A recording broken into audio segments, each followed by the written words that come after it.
నమస్తే, welcome to ANN sports live debate. ప్రపంచంలోని cricket fans అందరూ ఎంతో ఆసక్తిగా ఎదురు చూసేటటువంటి సమయం ఆసన్నమైంది. మరికొద్ది గంటల్లో ఒక రసవత్తరమైనటువంటి ICC champions trophy final Dubai వేదికగా ఇండియా న్యూజిలాండ్ రెండు జట్ల మధ్య జరగబోతోంది. రెండు జట్లు కూడా మంచి చక్కటి ఆటను కనబరిచి లీగ్ దశ నుంచి ఫైనల్ వరకు కూడా వచ్చాయి. అయితే టీమిండియాను ప్రత్యేకంగా చెప్పుకోవాల్సి ఉంది. ఎందుకంటే ఓటం అనేది లేకుండా 4 మ్యాచ్లు గెలిచి టీమిండియా ఫైనల్కి చేరుకుంది.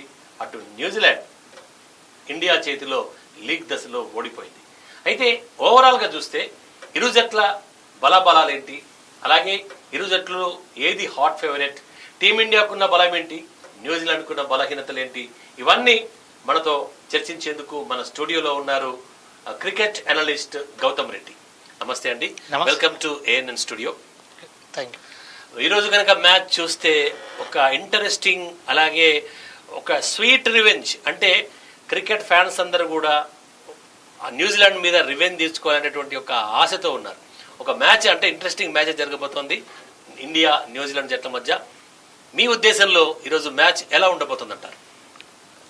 Good afternoon all ANN viewers. Match ఈరోజు చాలా టఫ్గా ఉంటుంది. రెండు టీములు చాలా స్ట్రాంగ్గా ఉన్నాయి. కాకపోతే టీమిండియాకి అడ్వాంటేజ్ ఇంతకుముందు చెప్పుకున్నట్టు స్పిన్ బౌలింగ్. మన టీమిండియా వాళ్ళ మీద రివెంజ్ తీసుకోవడానికి, ఎందుకంటే 2002లో మనం ఛాంపియన్స్ ట్రోఫీ ఫైనల్కి వచ్చి ఒక్క మ్యాచ్ కూడా ఓడిపోకుండా ఫైనల్కి వచ్చాం. అప్పుడు మన ప్రత్యర్థి న్యూజిలాండ్ జట్టే మనల్ని ఓడగొట్టింది. ఇప్పుడు అదంతా ఆ ప్లాన్ చేసే ఉంటారు. దాన్ని రివెంజ్ చేసుకోవడానికి ఇది ఒక చక్కని అవకాశం. లాస్ట్ 1 ఇయర్ నుంచి మనం టీమిండియా ఎంత కన్సిస్టెన్సీగా ఆడుతుందంటే, వరల్డ్ కప్ 50 ఓవర్స్ వరల్డ్ కప్లో ఫైనల్, T20 ఫైనల్ విన్నర్స్, ఇప్పుడు champions trophy final winners. Team India చాలా కాన్ఫిడెన్స్లో ఉంది. ఆ కాన్ఫిడెన్స్ని ఈరోజు కూడా కంటిన్యూ చేసి మరో కప్పు రోహిత్ శర్మ, విరాట్ కోహ్లీ వాళ్ళ సారథ్యంలో అందిస్తారని ఆశిస్తాం. కానీ మరోవైపు న్యూజిలాండ్ చూస్తే ఫైనల్లో న్యూజిలాండ్ చెలరేగిపోతుంది. గతంలో మనం మ్యాచ్లు కనుక పరిశీలించినట్టయితే 2000 అంటే దాదాపు 25 ఏళ్ళ పగ తెచ్చుకునేటటువంటిది ఉన్నది. ఎందుకంటే 2000 సంవత్సరంలో ఇదే ఐసీసీ ఛాంపియన్స్ ట్రోఫీలో న్యూజిలాండ్పై టీమిండియా ఓడిపోవటం, అలాగే రీసెంట్ వరల్డ్ కప్లు సెమీఫైనల్లో ఇండియాను ఓడగొట్టి ఫైనల్కి చేరకుండా చేయటం, డబ్ల్యూటీసీ ఫైనల్లో ఇండియా మీద న్యూజిలాండ్ విజయం సాధించటం. తర్వాత అందరూ చెప్తున్నట్టు, అంటే ఇండియాకు సండే ఫీవర్ ఏమైనా ఉందా, అంటే సండే సెంటిమెంట్ ఏదన్నా టీమిండియా కలిసి రావడం లేదా? ఎందుకంటే గతంలో మ్యాచ్లు చూస్తే సండే జరిగినటువంటి ఒక ఫైనల్లో టీమిండియా గెలవట్లేదు. అటు న్యూజిలాండ్ మాత్రము ఈ యొక్క 3 ఫైనల్లో గెలిచి కూడా సంతోషంగా ఉంది. అంటే ఓవరాల్గా ఈరోజు మాటి అవన్నీ సెంటిమెంట్లన్నీ కూడా పటాపంచలైపోయి టీమిండియా విజేతగా నిలిచే అవకాశం ఉందంటారు. సెంటిమెంట్స్ సండే అని అలా ఏముండదు క్రికెట్లో. ఆ రోజు ఎవరు బాగా ఆడితే అదే గెలుస్తారు. అలాంటి సెంటిమెంట్ ఏది ఉండదు. టీమ్ మేనేజ్మెంట్, ప్లేయర్స్ కూడా అవి ఏవి పట్టించుకోరు. వాళ్ళ 100% ఎఫర్ట్తో ఆడడానికే ట్రై చేస్తారు. న్యూజిలాండ్ని మనం ఎప్పుడు కూడా అంత వరల్డ్ క్రికెట్ ఎప్పుడు కూడా న్యూజిలాండ్ని కొంచెం అండర్ ఎస్టిమేట్ చేస్తుంటుంది. కాకపోతే వాళ్ళు చేసే హార్డ్ వర్క్, వాళ్ళ ఫీల్డింగ్, స్పెషల్లీ వాళ్ళ ఫీల్డింగ్, ఎక్స్ట్రాడినరీ ఫీల్డర్స్, టీంలో ఉన్న అందరూ ఎక్స్ట్రాడినరీ ఫీల్డర్స్. వాళ్ళని ఓడగొట్టాలి నాకౌట్ మ్యాచెస్లో అంటే చాలా కట్టుదిట్టమైన ప్రణాళికతో ఆడాల్సి ఉంటుంది. ఈరోజు అలానే ఆడతారని మనం ఆశించవచ్చు. ఫైనల్ హోరాహోరీగా జరిగే అవకాశాలు ఎక్కువ ఉన్నాయి.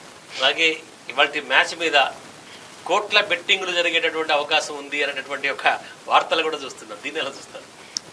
అది కామన్. ఇప్పుడు బెట్టింగ్ యాప్స్ వచ్చేసినాయి. బెట్టింగ్ డైరెక్ట్ క్రికెట్ లైవ్ షోల్లో బెట్టింగ్ యాప్స్ గురించి మాట్లాడుతున్నారు. కోట్ల బెట్టింగ్ డెఫినెట్గా కోట్ల బెట్టింగ్ జరుగుతూ ఉంటుంది. దాంట్లో ఎటువంటి డౌట్ ఉండలేదు. అయితే ఇటు మనం న్యూజిలాండ్ ఫస్ట్ కనుక తీసుకున్నట్టయితే బలాలు, బలహీనతలు రెండు జట్లలో కనుక చూస్తే న్యూజిలాండ్ మాత్రం బ్యాటింగ్లో ఇటు విలియమ్సన్ కావచ్చు, రచిన్ రవీంద్ర 2 సెంచరీలు చేశాడు, విలియమ్సన్ సెంచరీ చేశాడు, తర్వాత గ్లెన్ ఫిలిప్స్, బ్రేస్వెల్, తర్వాత ఇటు అంటే ఓవరాల్గా చూస్తే అటు యంగ్ వీళ్ళు యంగ్ మిచెల్, తర్వాత మిచెల్, డెరెల్ మిచెల్, అంటే వీళ్ళందరూ దాదాపు బ్యాట్స్మెన్ అందరూ కూడా చక్కటి ఫామ్లో ఉన్నారు.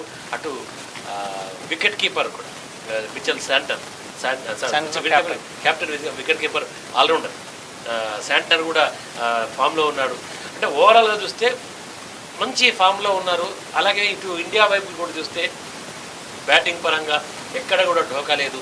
ఇటు రోహిత్ శర్మ అంటే విరాట్ కోహ్లీకి మరి ఇంజూరీ అన్నారు, కాకపోతే చివరికి ఫిట్గా ఉన్నాడు అంటున్నారు.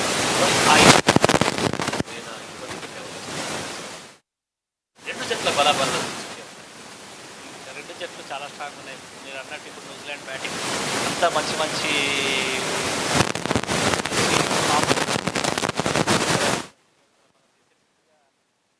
కన్సిస్టెన్సీగా స్కోర్ చేస్తున్నాడు. ఐపీఎల్లో కూడా చూసాం, ప్రతి టోర్నమెంట్లో 100s 50s కన్సిస్టెన్సీగా ఆడుతున్నాడు.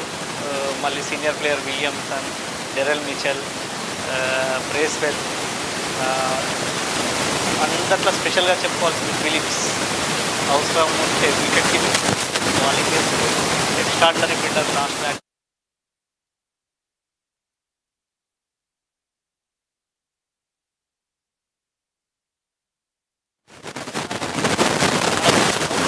ఈరోజు అదే వాళ్ళకి టెస్ట్ స్పిన్నర్స్ వాళ్ళు ఎలా ఉన్నారంటే డిఫరెంట్ కుల్దీప్ చైనమండాలి, వాళ్ళ రవీంద్ర జడేజా, ఆర్థడాక్స్, మళ్ళీ అక్షర్ పటేల్,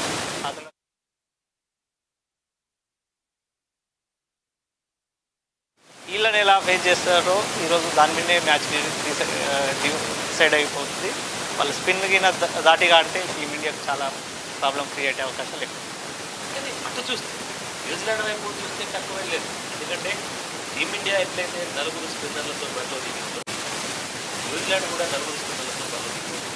ఎందుకంటే చూస్తే కెప్టెన్ శాంటనర్, గ్లెన్ ఫిలిప్స్, తర్వాత బ్రేస్వెల్, తర్వాత రచిన్, 4 అంటే అందులో 3 ఆల్రౌండర్లు, అందరూ ఆల్రౌండర్ ఆల్మోస్ట్ ఆల్. అంటే ఒక రకంగా చూస్తే న్యూజిలాండ్ కూడా స్పిన్ పైన ప్రధానంగా ఆశలు పెట్టుకుంటుంది భావించాలి. డెఫినెట్గా ఎందుకంటే మనం చూస్తున్నాం దుబాయ్ పిచెస్ స్పిన్ కాల్కులేషన్ ఇస్తుంది, వికెట్ స్లో ఉంది. కాకపోతే టీమిండియాకు ఉన్నటువంటి రెగ్యులర్ స్పిన్నర్స్ వాళ్ళకి లేవు. పార్ట్ టైం స్పిన్నర్ ఒక శాంటనర్ తప్పించి మిగతా part time spinner Ravindra part time, Bracewell regular spinner, Phillips part time spinner. కాకపోతే టీమిండియాకు ఉన్న అడ్వాంటేజ్ ఏంటంటే వాళ్ళు regular spinners, regular bowling allrounders. వాళ్ళు ఏంది బ్యాట్స్మెన్స్ అవసరం ఉంటే బౌలింగ్ చేస్తారు. టీమిండియాకు అదొకటి అడ్వాంటేజ్ ఉంది. ఇంకొక అడ్వాంటేజ్ ఏముంది అంటే టీమిండియా అదే గ్రౌండ్లో ఒకటే గ్రౌండ్లో మ్యాచెస్ ఆడుతుంది. అది కొంచెం అడ్వాంటేజ్ అంటే ప్రయాణం చేయడం లేదు టీమిండియా, ఒకటే దగ్గర. వాళ్ళకి పాకిస్తాన్ వెళ్ళాల్సి ఉంటుంది, మళ్ళీ దుబాయ్కి వచ్చేసారు, మళ్ళీ పాకిస్తాన్ వెళ్ళి మళ్ళీ దుబాయ్కి వచ్చారు. ప్రయాణం ఒకటి వాళ్ళకు అలసిపోయే అవకాశాలు ఉంటాయి. టీమిండియాకు అదొకటి బెనిఫిట్ ఉంది.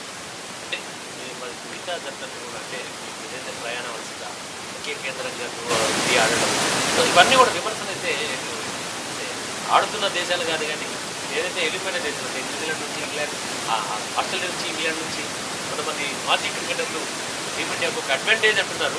అంటే నిజంగానే మన క్రికెట్ మీద ఒక అడ్వాంటేజ్గా భావించాలా? వికెట్ పరంగా గ్రౌండ్ పరంగా అడ్వాంటేజ్ ఏముండదు. అడ్వాంటేజ్ ఉంటుందంటే ఏదో ఒకటి, అది ట్రావెలింగ్ లేదు టీమిండియాకి, అదొకటి అడ్వాంటేజ్ ఉంది. మనం నిన్న కామెంట్ చూసాం విలియమ్స్ని, ఆయన చాలా పాజిటివ్గా మాట్లాడుతాడు. అలాంటిది ఏముండదు, ఒక గ్రౌండ్లో ఆడినంత మాత్రాన వాళ్ళకి అడ్వాంటేజ్ ఏముండదు. మేము మా ఫోకస్ అంతా క్రికెట్ మీద పెడతాం, అది మా చేతిలో పని కాదు. కాబట్టి మేము వాటి గురించి మాట్లాడమని పాజిటివ్. ఆయన తను ఎంత మంచి ప్లేయరో మాటలు కూడా తను అంత మంచిగా ఉంటాయి. అందుకే విలియమ్స్ అంటే మన ఇండియన్స్ స్పెషల్లీ కోహ్లీ వీళ్ళంతా చాలా రెస్పెక్ట్ ఇస్తారు.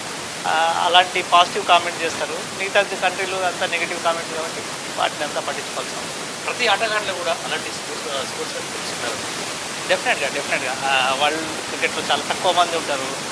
మనం సచిన్ టెండూల్కర్ని ది గాడ్ అని పిలుస్తాం. ఎందుకంటే ఆయన గేమ్తో పాటు ఆయన మీడియాలో కానీ బయట మాట్లాడే పద్ధతిని కానీ దాన్ని బట్టి గాడ్గా పిలుస్తున్నాం.